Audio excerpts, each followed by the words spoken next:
Hi everyone and welcome back to our HaPi podcast, Healthcare and Pharmaceutical Insights. This series is going to be looking at launch excellence, and in this series I'm going to be speaking to a number of guests who all have experience of launching either products, companies or services, and will be able to offer some valuable advice to you if you're in that space. So sit back, relax and enjoy. Welcome back everyone to another episode of HaPi.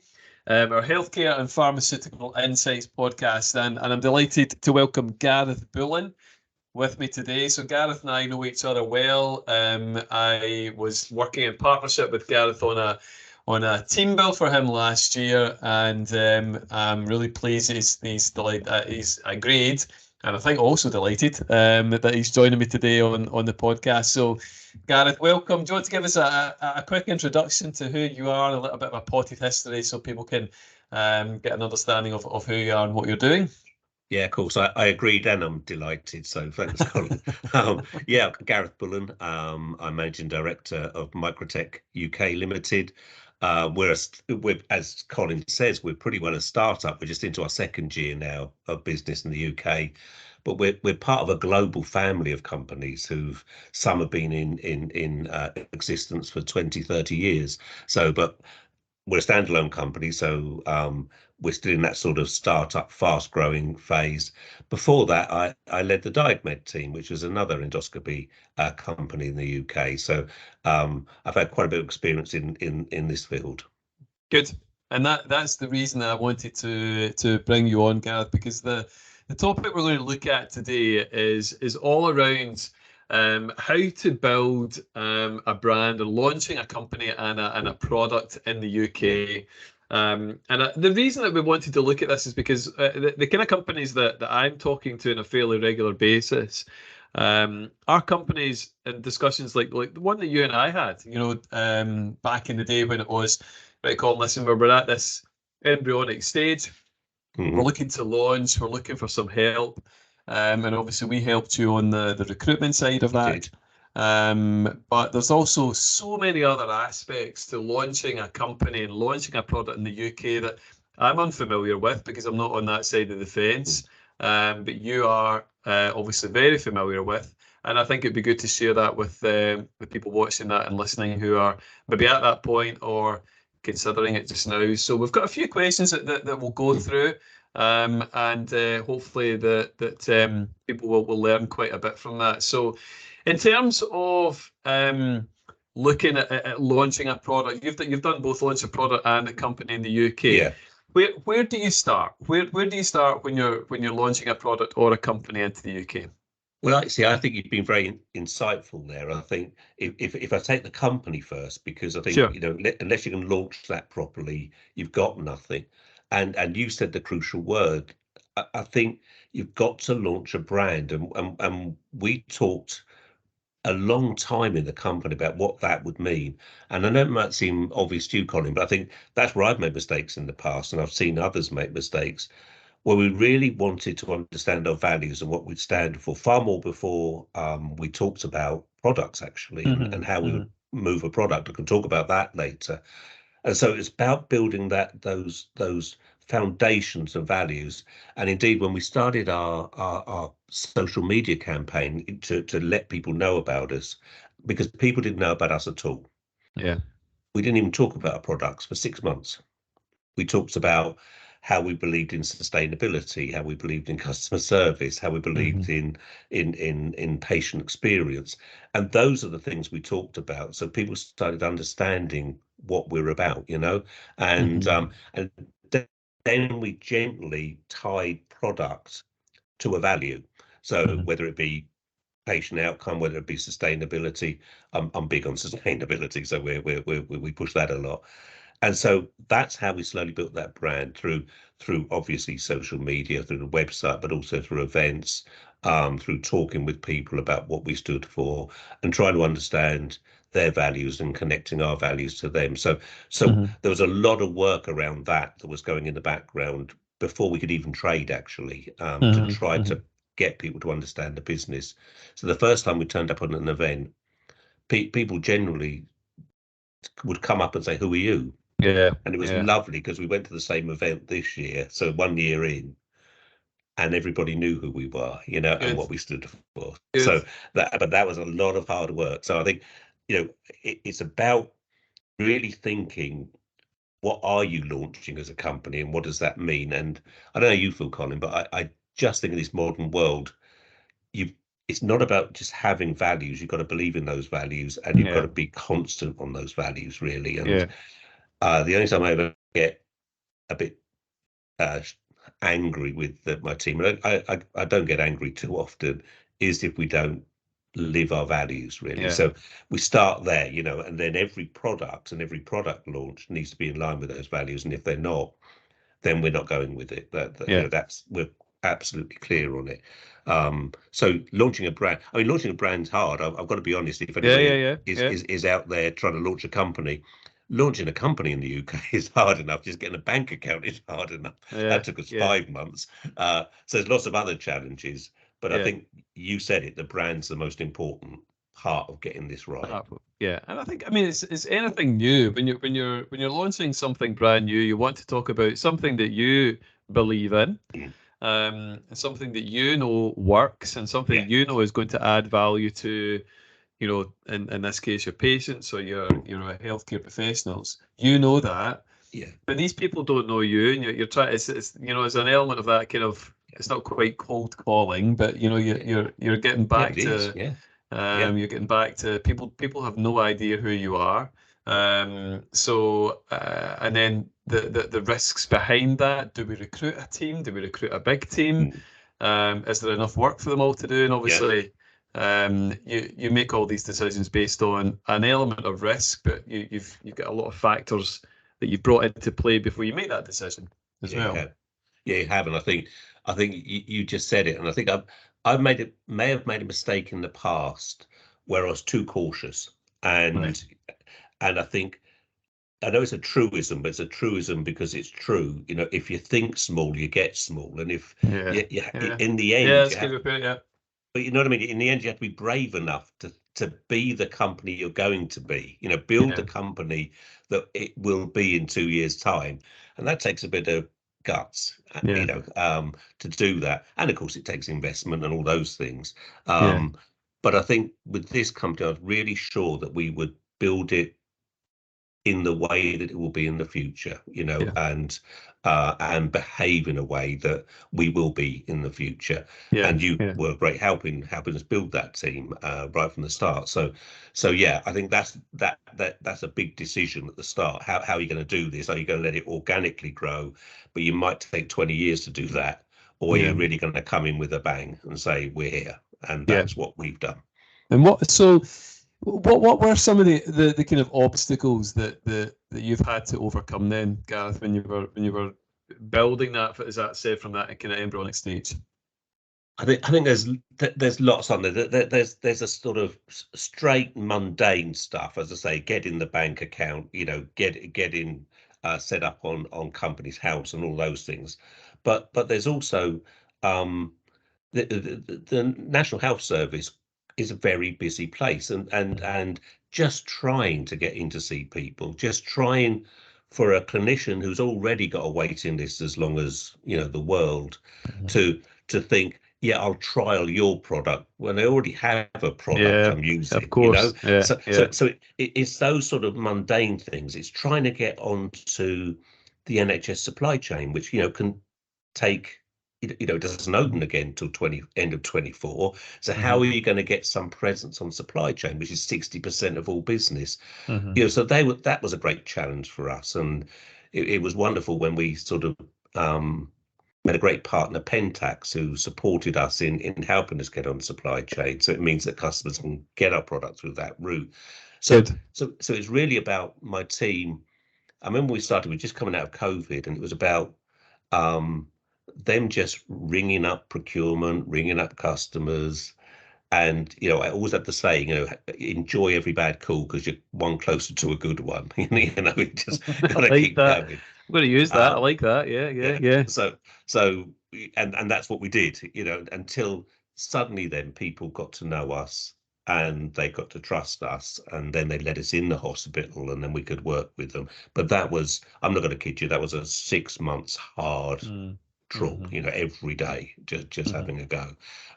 But the joy of having our first sale was like, for some mouth guards for £64. I remember it forever. But it was still wonderful to have that moment of a sale. It's like I remember when from a recruitment perspective, you made that first placement, and you get the first check through, or the first invoice paid, and you've got it framed or whatever as well. So I know exactly what you mean from that side. Yeah. I've got a mural on our wall which is building all the time, which is our firsts. Yeah. So it's That's good. Yeah. our first member of the team. Yeah. So there's firsts of everything. Yeah. Because and I think everything's new. And I suppose that also goes back to, in terms of what you're talking about there, just down to the obstacles and challenges that you have to overcome. That then comes back to making sure that you bring the right people in, Yes. or doing your best to bring the Yes. right people in. And yeah, okay, absolutely, yeah, we support you and help you with that. But you did very well. That's really key, because what is involved.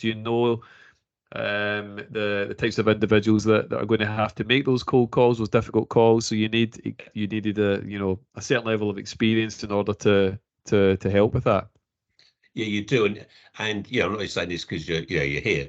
You need a really good recruiter, because, as you know, when you're starting up, there's many really talented people out there, talented salespeople out there, but many are talented at managing an account, and that's a real skill. They're not talented in bashing down the doors and getting that first sale with a customer. Yeah. That's far tougher, isn't it? And we had to learn that very quickly, that there were different types of people. We needed different stages of our sort of evolution, and I think sometimes I just say to any folks who are listening to this, sometimes you can get a really, really successful CV, and people can honestly believe that they built that, but actually they didn't really. They inherited it, and they maintained it. And so we had to be very, very careful, in that interview process, to make sure you are that type of person who's just going to be relentless, and just keep going until you get that first customer. And some people aren't, Yeah, no, you're absolutely right, and I think I've just done a different conversation and podcast around resilience, and it's having that kind of resilience to keep going in the face of adversity, in the face of different challenges. And let's face it, that there are more challenges, and there's always been challenges. Don't get me wrong, there's always been challenges, but certainly currently the way that the NHS is at the moment, there are, there's a lot more challenges around that you guys need to try and help them and support them with. So what other external support did you tap into then, Gareth? You've touched a little bit. Obviously, we managed to help you from the recruitment aspect, but what other external support did you use to help you? Wanting to build a culture right from the start, like with yourselves, actually, where we wouldn't sort of have like just people who did things. What we tried to do is almost have a wall-less organization, when people were far more than just sort of contractors for this or whatever. So we right from the start, we built meaningful partnerships. So our warehousing is done externally, because at our size, to start off with, it'd be crazy to do it internally. Right. But the warehouse is part of our team. That they get trained on our products. They hear everything that's happening. We hear everything that's happening with them. That they feel they know it. We brought a finance company in to help us. But Oscar's absolutely brilliant. Oscar works with me closely. Oscar knows as much about Microtech UK as I do. He's not just a guy who does the numbers every so often. He knows about the people. He knows about the products. He knows about our challenges. So I've brought together some really dedicated people that, even though they're not in our company, they feel like they're in our company. They feel like they're part of this. That's good. And I think that's why I like working with you, because again, it was more than just you'll find some CVs and throw them over. You wanted to really understand the company.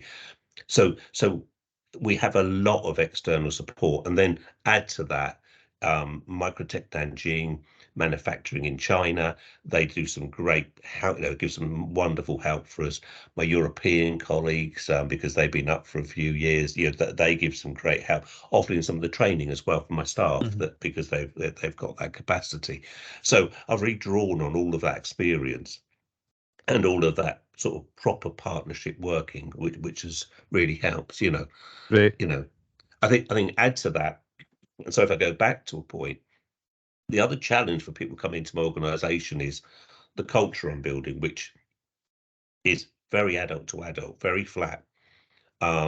So we have regional sales managers selling, but they're allowed to run their region as they feel That's the fit. wish. Yeah.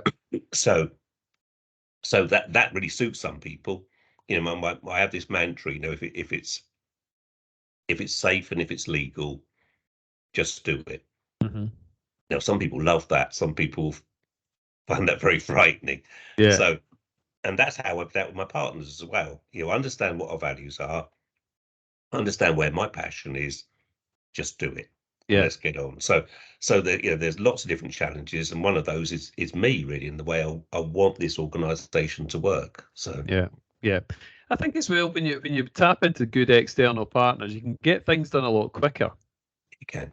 Because everything's there. The warehouse is there. Everything's there. The finance guys, it's there. Yeah, and of course you need to. There's an extra cost for that, but the speed at which things can get done, and it's just if you get the proper people in place as these external partners, they do very much feel as if they're part of the company. And I'm sure as the business goes, the Microtech grows, then some of that you'll begin to bring in house, of course. But I think that's a really, really important lesson for anybody watching this who is looking to launch in the UK.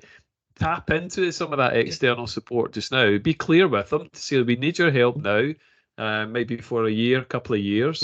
And you'll get that really kind of solid service and solid relationship from them. I think it's so right. And why would you think you're an expert at everything? Yeah. Why would you be so pompous to think, I can recruit better, I can do the finance better, I can warehouse better.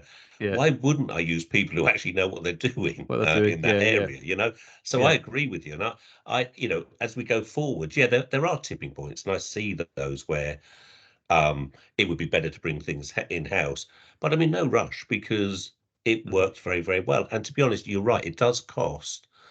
But if you sit down and do the numbers, probably us having an external warehouse, for instance, probably saves me, don't tell the warehouse this, probably saves me over 60% of me bringing it in-house at this stage. The finance it's not financially viable for me to bring that in. Recruiting. Why would I try to recruit when I don't know how to do it? Be just daft. So that's music I to my always ears, have. That's music to my ears. If you could say that to all of my clients, etc., why would you? Well, you just need to go straight to guys that evolve. Music to my ears now. It's sort of true, isn't it? I mean, why would you try to do things that others have been doing for the last 20 years? Why would you think I could do this differently? So I'm in no rush to change that model, and I can see us growing, and more. And I'm already talking to some. It's more actually, we might get more of a sort of fiscal involvement in their company. We might buy into part of their company, and so we become true partners within it. That's more how I'd like to work, actually, than pretending we know how to do everything. Yeah, I think you're right. I mean, it's I don't. I mean, it's a bit of a kind of silly example in some ways as well, but I don't know how to do a lot of DIY in my house. So I'm going to bring somebody in to do it. And I don't have to do any DIY in my house. Exactly. I'm probably the same actually, to be honest. But I don't want to. Well, I feel okay. You and I are the same. I feel comfortable sharing that with you then. But no, I think also it allows you to focus on what you are good at. Exactly right. And it allows you to focus on, upskilling. You've got a huge amount of experience in sales management and upskilling salespeople. So it allows you to go and do that knowing that you've got, you know, experts in the background doing your finance, doing your warehouse, doing your recruitment, and that's all been handled. So it allows you to go and I agree, and I genuinely think, you know, now, Colin, you know, that used to be hard. You're an old man. You know, it used to be hard because, but in the digital world, it's not hard at all to have my warehouse in Liverpool and us in York, and you know, it doesn't matter actually, and so it's so easy to have those meaningful relationships. When before, you know, it was quite hard to do that. It's not now. It's the natural way, and I think actually that's where most organisations evolve. What I talk a lot about is I see us as a community, you know, of like-minded people. And as long as you get that community and they are like-minded, well, hey, let's just get on with it and grow the business. And grow it. And then I think that's part of why, you know, I started doing these conversations as podcasts as well, because I think in medical sales or pharmaceutical sales, sometimes companies can, you know, just get, oh, we're on a little bubble. We can do this ourselves, and there's a lot of it you can do yourselves, but let's help each other out. Let's share best practice. Let's, you know, support each other when we can, and allow people within your company to get on with what they are good at without any kind of major challenge or interference around that. And I think sometimes, and I have to be careful of this, sometimes, you know, your ego can get the better of you, you know, and you look at Olympus or somewhere like that, you know, and you want to build an empire. Well, you're never going to beat Olympus by trying to be Olympus. You know, Olympus are pretty damn good at being Olympus. So you've got to find a way that works for you and fits with your values, and that's what fits better with my values. It's very sensible. So how quickly then do you begin? Because obviously you do put a bit of investment in, and you know, without necessarily getting into details of that, you've obviously got support, you know, from the company, from the larger company. How quickly do you begin to see a return on that investment? You really, I think, well, you know, the average in the UK of any startup is you'll get to a break-even point in 5 years. Right. I think so. So that's the sort of you know, benchmark for this. Certainly when I set up, you know, we look to be better than break even within 3 years. So that's where growth, you know, is the really important part of what we're doing. But I've been very lucky. Yes, we have had investors who look long term and who want to, you know, they understand the size of the prize. But I think for any of us out there, that, you know, we always have to remember the average is 5 years. So if you're doing any better than that, then well done. But you've got to get prepared for that long march to get to a viable position, really. And that first year is going to be your most expensive year. You're going to burn money, you know, like there's no tomorrow, I'm afraid. Yeah, I remember you and I having that conversation actually, and you sharing that. Not you were just saying that you expected that, you anticipated it. It wasn't a surprise to you.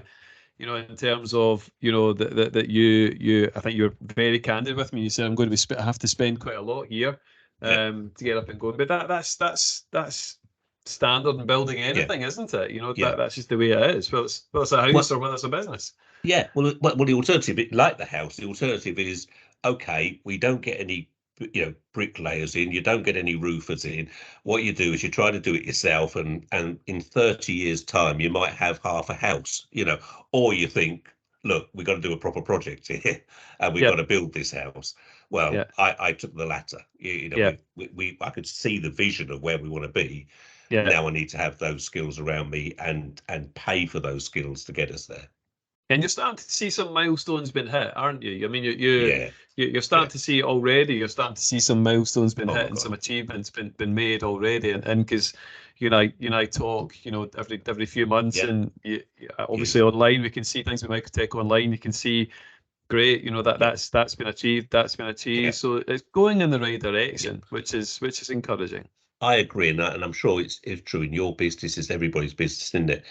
That there comes to a tipping point, and we're now on that tipping point when there's that moment when you're chasing everything, and then there's a tipping point actually when there's folks just calling you. Yeah, And yeah. that's a nice place to be, isn't it? And Yeah, that's that's a where great we are place to now. be. Yeah. There is, and there's peaks and troughs in any business. Whether it's recruitment or whether it's in medical device Yeah, sales, there's peaks and troughs in every business that goes on. So yeah, just to kind of wrap things up, I mean, you've been really helpful in terms of providing some kind of practical advice and some personal experience, etc. But what are some of the key lessons that you would say that you've learned in the process of launching that you can share? I think one, be patient, because I'm not a patient man. Be patient and let things work. I think the second thing is, particularly with your investors, communicate very, very well. Be honest and Mhm. get them on side to the long march this is going to be. I think that's key. So nobody's suddenly getting nervous or worried. I think the third thing for me is, I was understood in life I have very few talents, so get talented people around you, Mhm. and recruit the right people that are going to stick with you and get your way through this. And I think the fourth thing, as I said earlier, is have some values you can all live with, Mhm. and through bad days and good days, keep to them, Mhm. because in the end they'll get you to the place you need to be.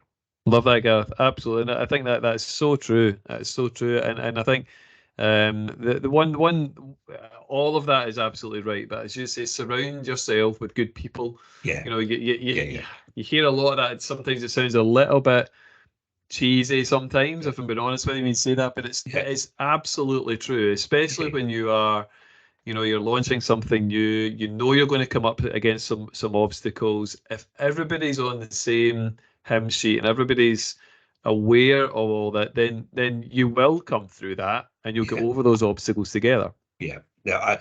That's why I talked to my team a lot about, let's imagine ourselves in a year's time and think Yeah, what that's going to be like. When yeah, you're lying on a beach and the sails are just flying in. Just think yeah, of that day, and yeah, and that's right. You've got to have that vision. And yeah, I think you're absolutely right. I think why it becomes cheesy about people, if I can just say this, is because um people say that it's like values. As soon as somebody writes on a wall, people are our greatest asset, I know they're lying, because they wouldn't have hmm to write it. As soon as yeah, people write yeah, their values on a wall, I know they're lying because they wouldn't write them on a wall. yeah, Um, yeah, you have to be authentic and real in this business, and then I yes. think you attract the right people, and then you've got a chance. Yeah, brilliant. So a lot of positive things happening at Microtech Yeah. just now. And what are the plans over the next kind of 12, 18 months? What's the kind of vision or plans? Very fast growth, a lot of new products coming through which are going to help us, and we'll be launching a lot of products very, very quickly. Great, I think absolutely bedding what we've already achieved, and building on that through procedural selling. So yeah, a lot of exciting things here. What you'll see is a company really growing very, very fast. great. Gareth, listen, this has been really helpful. Thank you so much for sharing with me and everybody watching, your experience of launching, the challenges that you've had to overcome, the lessons that you've learned that people watching and listening to this will be able to put into practice. UK is a brilliant place to launch companies. And as you said, if you've got the right people round about you, if you're ready to accept the challenges that are ahead of you and enjoy the good times, but Mm. also ride out the challenging times, then you'll do well. So thank you so much. I really Thanks, appreciate your Colin. time, and good to talk to you. Take care.